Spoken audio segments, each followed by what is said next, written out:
banditry, kidnapping, and many other things that are happening are byproduct of a generation of people that are not properly groomed in the fear of the Lord. Critical study revealed that the high rate of student indiscipline and moral decadence witnessed today was not like that during the days of the missionaries. The inadequate and total collapse of existing infrastructures, institutional facilities, as well as the lack of good qualitative teachers as witnessed today was not like that during the missionary days.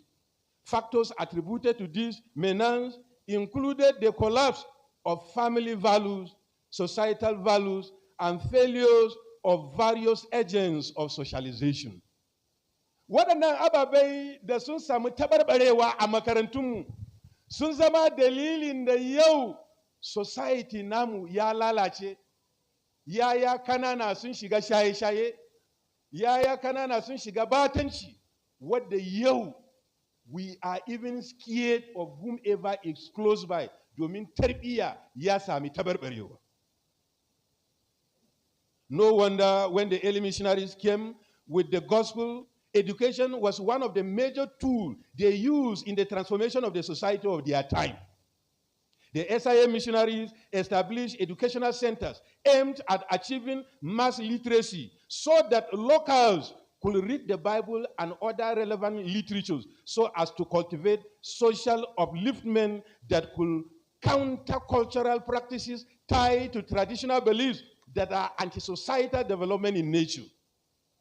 Shi yasa iyayenmu da suka kawo bishara, the SIM, the SUM missionaries, abinda suka yi sun tabbatar sun kawo bisharan nan tare da ilimi domin zahirin shine duk da ya samu tarbiyya na tsoron Allah da samun ilimi na zamani, he will have a balanced behavior. Akwai wani statement da muka yi a theological circle cewa theology without pneumatology can only help you to sin intelligently.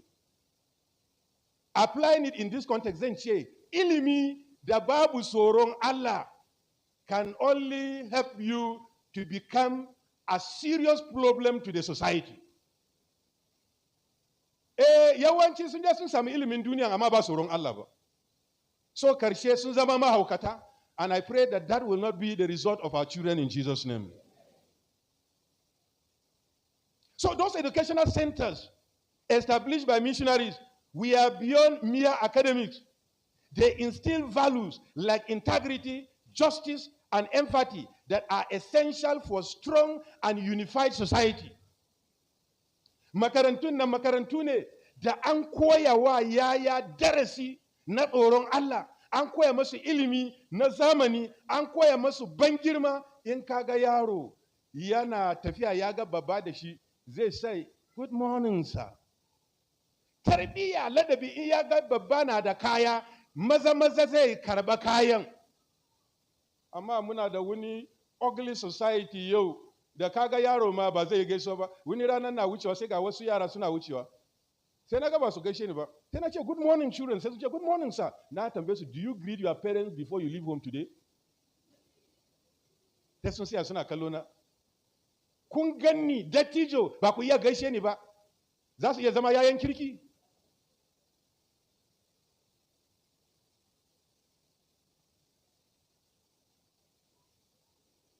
The missionaries have the strong belief that a well-educated populace drive economic growth, technological advancement, and problem-solving capabilities. Kai iyayenmu na sun ce cikakken ilimi da ya samu tushi zai sa ka ga ko ina an samu azanci. Ka ji in ka gama makaranta ka ce ba aiki, kana yawo nan da can sai ka zama liability a gari domin azancinka bai samu nasuwa ba. In azanci ya samu nasuwa ko ba aiki, you can initiate aiki. So in their system of education, it's an educational opportunity that enables individuals to make informed decisions, understand their civic responsibilities, and actively participate in governance. This is the more reason why access to quality education that is Christocentric, as presented by the missionaries, bridges socio-economic gaps and uplift marginalized communities. Shi yasa duk ilimi da ya samu tushi cikin almasihu yakan kawo sakewa, yakan kawo cin gaba, yakan kawo farfadowa. Na tuna jarumawa da an ji da su a Plateau, yawancinsu sun gama a Gindiriko. It was a mission what? Mission school. In ka koma Egbe kuma ta Kwara State, jarumawa a wurin sun gama daga Ekwa Secondary School a can, Titkun College.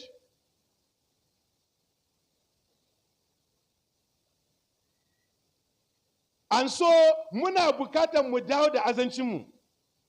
It was an educational philosophy that emphasized that a society through greatness comes from moral integrity, justice, and ethical governance rather than just mere academics.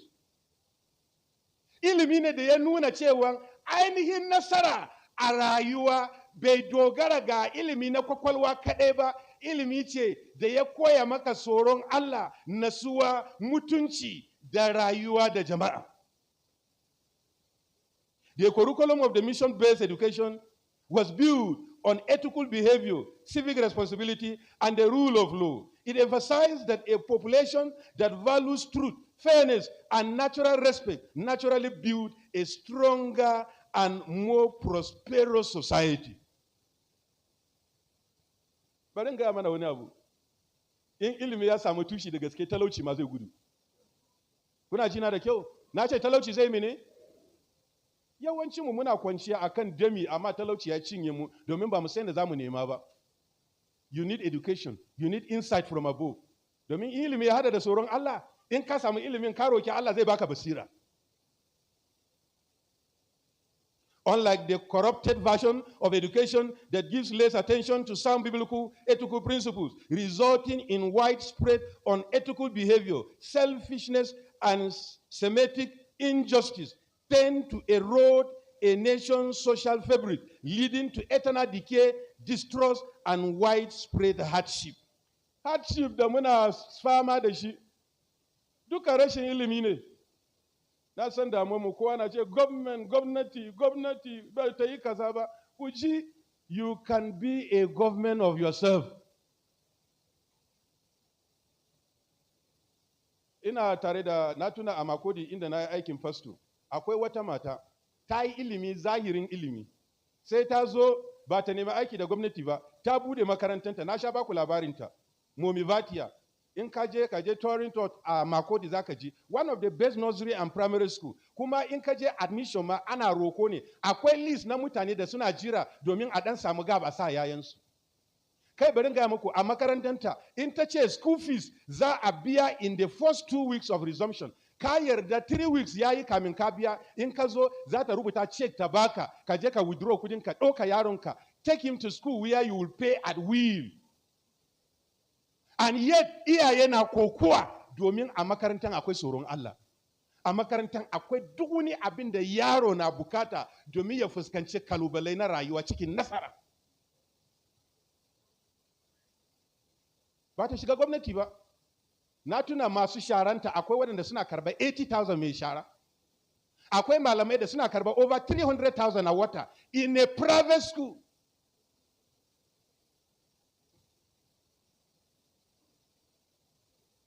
Bari in gaya mana, ko a Pankshin nan, in akwai makarantar kirki na gaskiya, wanda iyaye sun gane behavior na yaransu zai samu cikakken sakewa, ko ka ce nawa ne za su biya.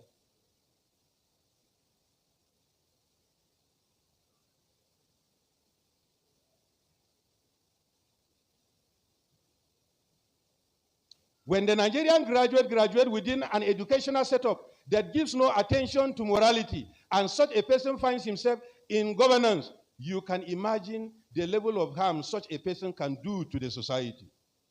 No wonder the Nigerian society is populated by such unethical minds, resulting in corruption, eroding all our system.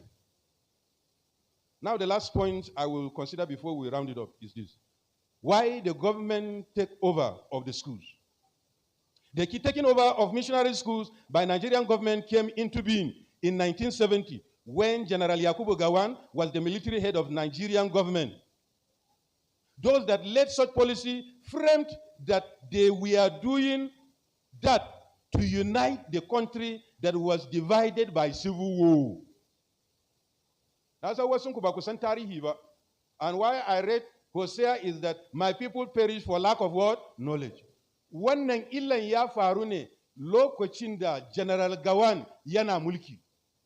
Ko da yake shi bai san abin da ya hikiman da sun faru ba, because kamin ai wannan I was with Professor Turaki, ya ce abin da ya faru a zamanin shine an je an held in wani meeting. Ina country na Gaddafi wannan? Libya. A meeting nan sai al'ummai suka zauna suka ce the way Krista suka kama ilimi a kasanmu in ba mu marba kowa a kasanmu zai zama Krista.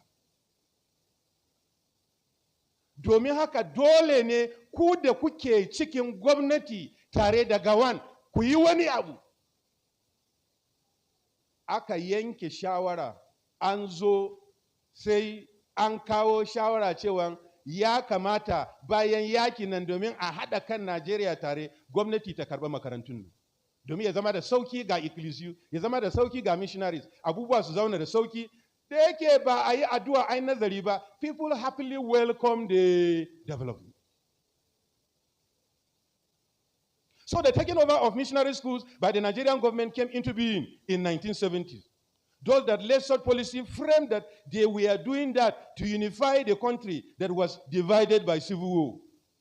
The deceitful official reason they gave was to expand access to education, establish standard curriculum, and dismantle tribalism after the devastating civil war. However, historians, religious bodies, and political analysts point to a deeper, more strategic set of hidden secrets and unspoken motives that truly drove the rapid nationalization of those institutions. Kuji anzo anche ku bada makarantar nan gwamnati za ta taimake ku abinda kuna yi mai kyau ne ku kawo makarantar nan domin a hada kai ku kawo makarantar nan domin kaza, and some of us felt an taimake mu amma ka ci abinci da shedan. Wani zaka ci abinci da shedan ka nema dogon cokali to kada ma ka ci ma ba. The primary catalyst for the sudden takeover was political and religious tribulation, starting in the east central state of the country. An fara wannan daga east ne, when the government observed that certain international Christian humanitarian organizations and the Vatican openly bypassed the federal government to fly relief materials and food into places and areas that were predominantly Christians using schools, they felt their faith is threatened. The federal government viewed the humanitarian organizations' hierarchy with immense suspicion. They therefore treated them with immense suspicion as active sympathizers or financiers of the Biafrans. Secession and seizing their primary source of local influence, their vast schools network, as a strategic move to neutralize their power base. An duba wannan as mataki ne yadda za a yi kokari cikin hikima domin ku ji akwai bincike da ya nuna, research ya nuna cewa dukkan Hausawa da suka tuba sun zama Krista a makarantun mission ko da sani ne ya tashi ba su canja ba. Domin tuban ba cikin jahilci ba, tuban ba cikin rudani ba, sun samu magurza zahiri.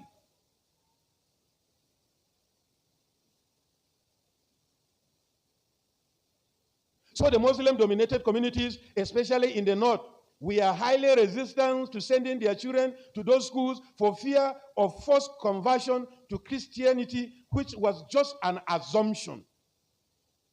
So the military government aimed to break the Christian missionaries' monopoly on education by secularizing the schools' names, removing compulsory chapels, morning chapels to give room to other faith. a lokacin kowane safe in an zo kame a je makaranta za a je chapel, kame a tashi za a yi addu'a. Akwai darasi na koyar da tarbiyyar tsoron Allah. Do you know that bincike ya nuna a Plateau yanzu ba mu da malamai masu koyar da addini? Hello? In kana shakkan abin da na faɗa, ka je ka bincike. Na tuna kwanan baya mun zauna a Pankshin nan muna tunani ya za mu yi ne domin a samu wasu askan su je su taimaka wa makarantun da ba masu koyar da addini. To my greatest disappointment, a Plateau State, masu koyar da addini a dukkan makarantun Plateau State ba su kai 50 ba.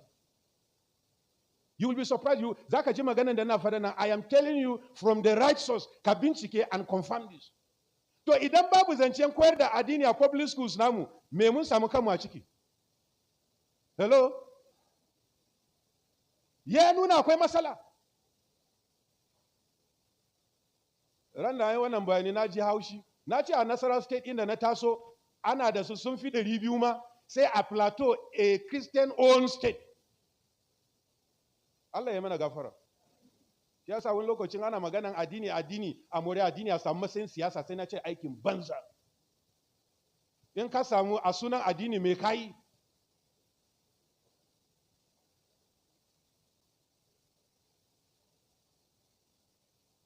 They fear that the mission schools will breed a new generation of regional descendants who will challenge the legitimacy of military dictatorship. Domin suna ganin wayannan makarantu za su koyar da mutane, su ba su ingantacciyar knowledge da zai sa su yi tambaya, wannan gwamnatin da kuna yi daidai ne. Amma idan an ji an train nasu bisa ga curriculum na gwamnati wadda kowa zai zama zombie ga shugabanci. No wonder in our society today, all of us have ended up as praise singers.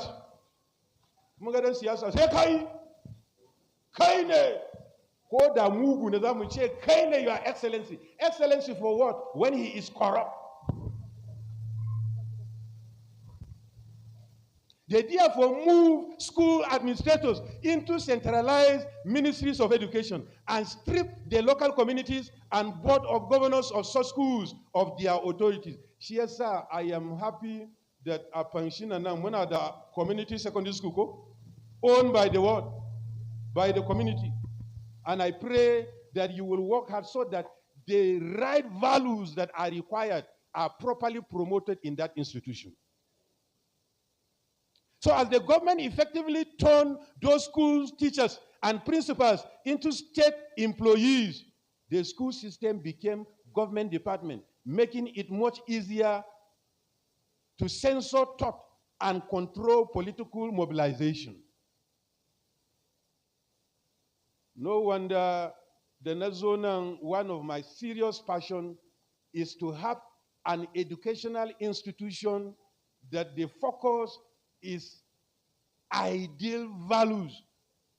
Shi yasa yanzu ina kuka ga Allah, in Allah ya ba mu karfi a watan tara da zamu resume, zamu employing theologian da ya karanta maganar Allah.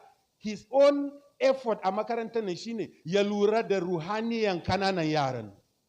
I believe idan yaran nan sun samu magurza tun suna kanana, za a samu nasara. You may ask, why memory verse? Yes, memory verse because littafi ya ce, ka koya masu a kanana ba za su manta da shi ba. Let me say this. Research revealed that from age 0 to age 6 are the period of a child character formation. And whatever character he formed between 0 to age 6, from 7 he can only develop it. I pray that we will give real attention to these children. So that before they reach 7, sun samu tushi da ba za ka iya canja su ba. Now, me za mu yi? What is expected of us? Abinda ana bukata daga gare mu shine mu goye bayan wannan shirin makaranta. Mu ba da goyon bayan mu domin ainihin mu kasudin wannan yanayi ya kai inda ba za mu ji tsoro ba. Addu'a na da bege na Allah cikin rahamarsa ya yi mana alheri. Da wannan we are going to dedicate the children of the Gowans Academic into prayers domin Allah ya rike su.